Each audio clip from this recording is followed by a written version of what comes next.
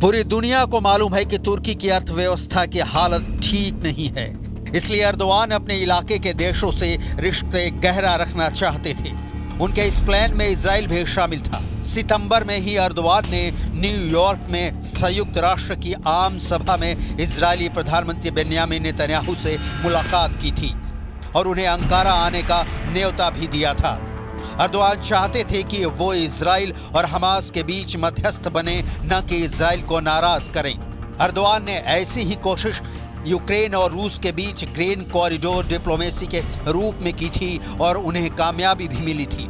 लेकिन अचानक से एर्दोआन के बोल बदलने लगे। İsrail'in amacı Gazze'ye yerleşmek, Doğu Kudüs dahil olmak üzere Batı Şeria'daki Filistin varlığını yok etmek ve nihayetinde ilhak etmektir. Adım adım buraya doğru bir gidiş söz konusudur. Bir yandan acil ateşkes sağlanmasına odaklanırken, diğer yandan Gazze'ye insani yardımların ulaştırılması konusunda acil çözüm yolları bulmamız şarttır. Netanyahu और Erdogan के बीच तनातनी तो बहुत दिनों से चल रही थी और अब बात आर पार की जंग तक पहुंच गई है। तुर्की नेटो का मेंबर है और नेटो पर हमला करने का मतलब क्या होता है ये पूरी दुनिया जानती है। लिहाजा मामला बेहद बुरा फंस चुका है।